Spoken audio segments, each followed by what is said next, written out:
नमस्कार, म यहाँहरूको साथी सिलु। आज पनि यो नवरात्रिको 8औँ दिनमा सँगै बसेर एक कप चिया खाउँ भनेर आएकी बाहिर बसिरहेको छु। अनि बाहिर बसिरहँदा चाहिँ मेरो जहिले पनि गर्ने बानी अनुसार जर्नलिङ गर्दै थिएँ, डायरी लेख्दै थिएँ। अनि त्यतिखेर कुरा गर्दा गर्दै चाहिँ एकैछिन हजुरहरूसँग पनि कुरा गर्न मन लागेर आयो कि अ, भन्दा भन्दै आज यो नवरात्रिको 8औँ दिन भएको जस्तै गरेर मैले जुन एउटा मेन्टल हेल्थ अवेरनेसको जर्नी सुरु गरेको थिएँ, जर्नी भन्दा पनि एउटा इनिसिएटिभ सुरु गरेको थिएँ, 59 दिनसम्म गर्छु भनेर, त्यसको आज 21 दिन पुरा भएछ।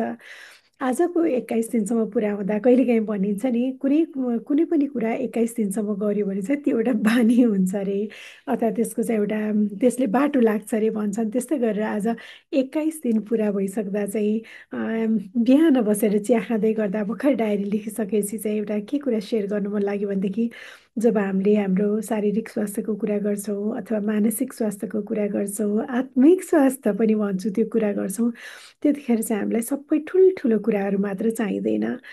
ठुल्ठुलो कुराहरू चाहिँदैन, हामी कहिलेकाहीँ ठुलो ठुलो कुराहरू कुरेर बसेर मेरो यो भएन, त्यो भएन, यो भएको भए त्यो हुन्थ्यो, त्यो भएको भए हुन्थ्यो, फलानुले यस्तो गर्दा भए हुन्थ्यो, ढिस्कानाले यस्तो गर्दा भए हुन्थ्यो, मलाई कसैले गरेन, मलाई बुझ्ने कोही छैन भनेर त्यो भएन भएन भएन भनेर त्यो कुरा सोचिरहन्छौँ होइन। अन्त त्यो कुरा सोचिरहँदा चाहिँ मनमा झन् गाह्रोपनाहरू आउँछ, झनै उदेक लाग्छ, झन् चाडबाडको बेलामा त ओहो मलाई सम्झिने नि कोही छैन, कसैले मलाई केही भनेन भनेर त झन् झन् मान्छेलाई आफूलाई त्यो बिचारा भावमा लगिरहन्छ। त्यो हुँदा चाहिँ हामीलाई जब अरूहरूमा दोषहरूमा हामी फोकस गर्न थाल्छौँ, अरूले गरेन भन्नेमा फोकस गर्न थाल्छौँ, र म कतै जान नि पाइनँ, एकदम मन्दिरहरू जान पनि पाएको छैन, मेरो परिवारले लगिदिँदैनन्, कसैलाई मलाई दिने समय छैन, त्यस्तो सोचिरहँदा चाहिँ अरू दिन त छँदैछ, झन् चाडबाडको बेलामा चाहिँ मान्छेलाई झन् झन् भित्रबाट एक किसिमको दुःख लाग्छ, त्यो मन भरिएर आउँछ, र त्यसले गर्दा चाहिँ झन् आफूलाई ला कसैले गरेन भनेर आफूले आफूलाई पनि त्यो माया नगर्ने भाव हुनसक्छ। तर के भन्न चाहन्छु भने, चाडबाडको कुरा छ यस्तो होइन, त्यतिखेर त अब आज जस्तो 8औँ दिनमा मा गौरी भनेर पूजा गर्छौँ, गौरीको त्यो स्वरूप शक्ति स्वरूपा दुर्गा भवानीको रूप गौरी, उहाँलाई जब हामीले सोध्छौँ नि, त्यतिखेर भन्दा त्यो आमामा त सबै कुराहरू हुन्छ, आमामा दुःख पनि हुन्छ, सुख पनि हुन्छ, करुणा पनि हुन्छ, क्रोध पनि हुन्छ होइन। त्यो जननी, त्यो आमापनलाई आफूले जब बुझेर हेर्छौँ, माता गौरीलाई सम्झिन्छौँ भनेदेखि त्यतिखेर चाहिँ ए आमाको आशीर्वाद त मसँग रहेछ, अथवा चाहिँ उसले मलाई के दिएन भन्दा, जबसम्म आमा हुन्छ, आमाले आशीर्वाद दिएर हुन्छ नि, संसार यत्तिकै सुन्दर भइरहेको हुन्छ, र कसैले दिएको छैन भने आफूले भित्रबाट त गौरीको दिन मलाई चाहिँ दुर्गा भवानीको आशीर्वाद छ, त्यो शक्ति मैले चिन्नुपर्छ, म आफूभित्रै त्यो छ भनेर जब आफूभित्र फर्केर हेर्छौँ र सानातिना कुराहरूमा आफू ध्यान लगाउन थाल्छौँ नि, जीवन कति सुन्दर हुन्छ।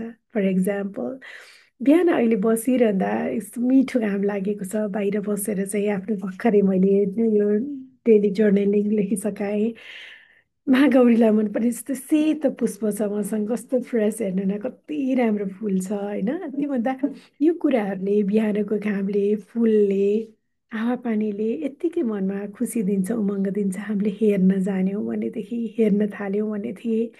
नभए त एकदमै मसँगै फुल छ, मसँगै घाम छ, मसँगै जीवनको सट्टा चाहिँ मैले चाहिँ मन्दिर जान सकिनँ, मलाई कसैले लग्दैनन्, यत्रो नौरथाको बेला छ, कसैले सम्झिँदा नि सम्झिँदैनन्, गरिदिँदा नि गरे, सबैलाई त्यो एउटा चोइस हुन्छ, त्यो हुन्छ कि जीवनलाई कसरी हेर्ने भने, कसैले गर्दैनन् भर्सस मैले के गरिरहेको छु त, अरूले त गर्दैनन् रे, आफूले आफूलाई गरेको छ कि छैन, द्याट इज द क्वेसन। त्यही भएर कसैले गर्दैन मेरो लागि भनेर होइन, कि मैले आफूलाई के गरेको छु त, के गर्न सकेको छु। संसारको मसँग कृपा भएन भने, मसँग त यत्रो नवरात्रिमा मा दुर्गाको कृपा छ कि छैन त, उहाँ म भित्र हुनुहुन्छ कि हुनुहुँदैन त। यदि आफूभित्र दुर्गा छ भनेदेखि, अनि अरू संसारमा केही कुराको पनि हामीले त्यो भएन भनेर पिर गर्नु पर्दैन। र सच्चा पूजा भनेको त्यही हो कि जब चाहिँ आफूले आफूभित्र भएको शक्तिलाई, दुर्गा भवानीलाई चिनेर त्यसको नमन गर्नु, उहाँलाई नमन गर्नु नै चाहिँ आफूले आफ्नो जीवनलाई मान दिएको हो। त्यति मात्र होइन, जब तपाईँले चाहिँ आफूलाई कसैले चित्त दुखाएको मान्छेहरू पनि आफ्नै परिवारको व्यक्तिहरूलाई पनि उहाँभित्र पनि त भगवान् को अंश छ भनेर हेर्न थाल्नुहुन्छ नि, त्यसपछि चाहिँ सबैलाई होस् भनेर छोडिदिउँ भनेर लाग्छ। कोहीसँग चाहिँ एउटा त्यो खेद हुँदैन, कोहीसँग चाहिँ गुनासो हुँदैन र आफूलाई आफूभित्र हेर्न थाल्नुहुन्छ। त्यही भएर आजको यो नवरात्रिको 8औं दिनमा मा दुर्गालाई सम्झिरहँदा चाहिँ यति मात्र भन्न चाहेँ कि त्यही कुरा मैले मेरो आफ्नो डायरीमा पनि लेखेको छु आज। संसार कति धेरै सुन्दर छ, यो संसारलाई हामीले बाँच्ने मौका पाइरहेको छौँ।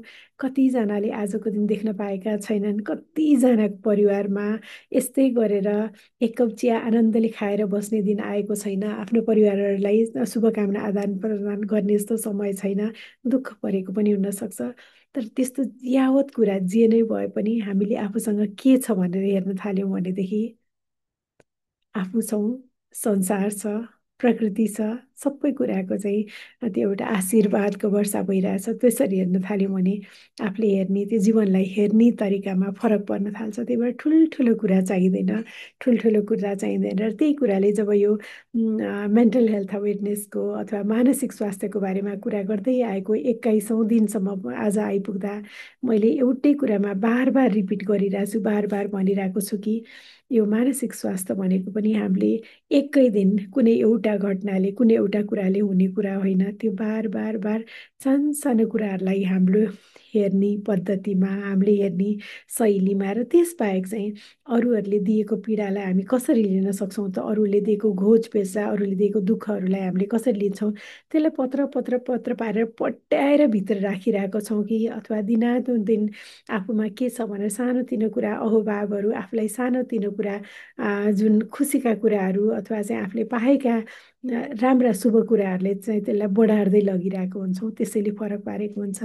र जब हामीले दिनका दिन होइन, हामी घर त बढार्छौँ, भ्याक्युम गर्छौँ, सफा गर्छौँ, एकदमै पुछपाछ पार्छौँ, तर मनलाई पुछपाछ पारेका हुँदैनौँ, त्यो मनको कुनाहरू बढारेका हुँदैनौँ।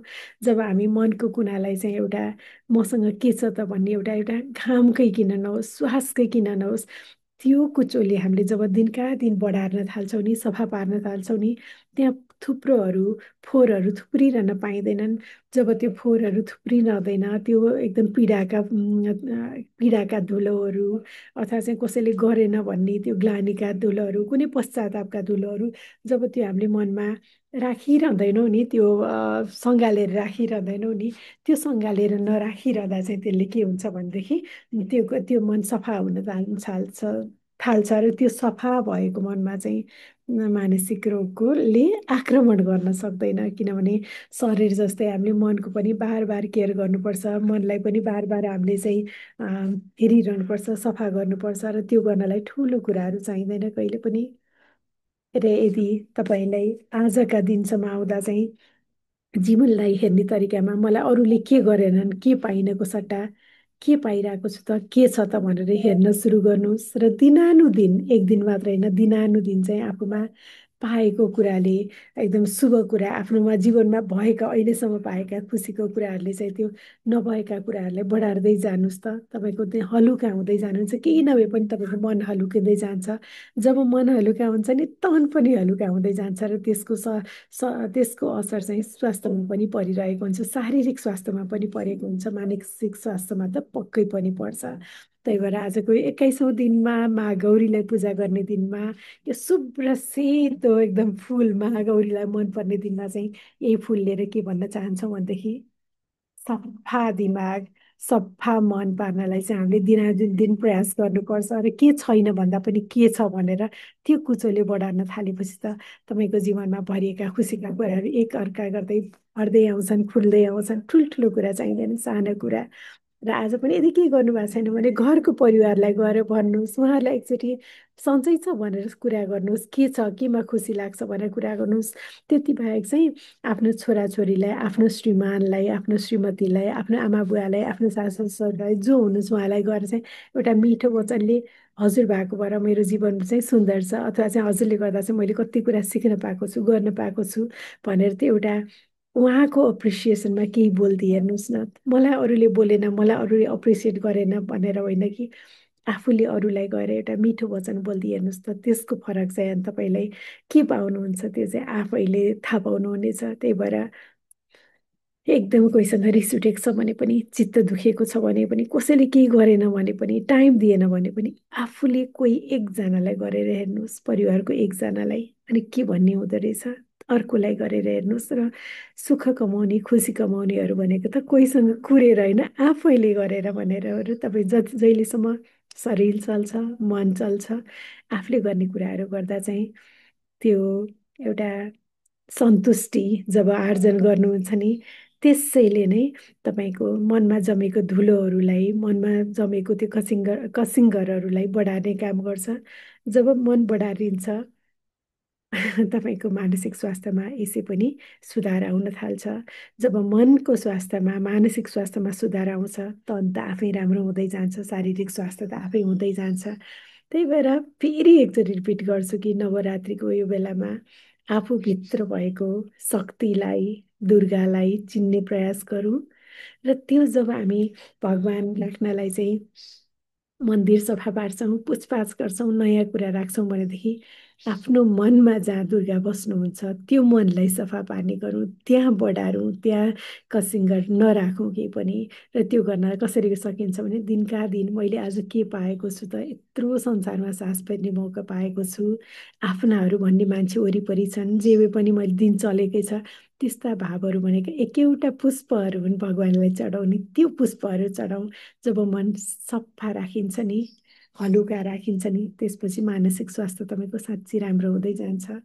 नपत्याइ सुरु गर्नुहोस् आजै आफ्नो परिवारको कसैलाई, आफ्नो साथीभाइ कसैलाई चाहिँ एउटा मिठो बोलीले, भित्र मनले चाहिँ उहाँलाई अप्रिसिएट गरेर हेर्नुहोस् त। अनि त्यसको बदला तपाईँलाई जीवनमा त्यो उपहारहरू त राख्ने ठाउँ हुँदैन, त्यति धेरै पाउनुहुन्छ जब अरूहरूलाई चिन्न थाल्नुहुन्छ, अरूभित्रको भगवान् चिन्नुहुन्छ। र सबभन्दा पहिला आफूभित्रको भगवान् राख्ने ठाउँ, आफूभित्रको माता गौरी राख्ने ठाउँ, नवरात्रिको काली राख्ने ठाउँ, शक्ति राख्ने ठाउँलाई जब आफूले चिन्नुहुन्छ नि, तब कतै जानै पर्दैन। त्यो भित्रमा भएको भगवतीको साथले, आफूभित्रमा भएको भगवान्को साथले, दुर्गाको साथले चाहिँ तपाईँका हरेक यात्राहरू सहज बन्दै जानुहुन्छन्। कसले गरेन, को भएन, त्यो भएन भन्ने केही हुँदैन।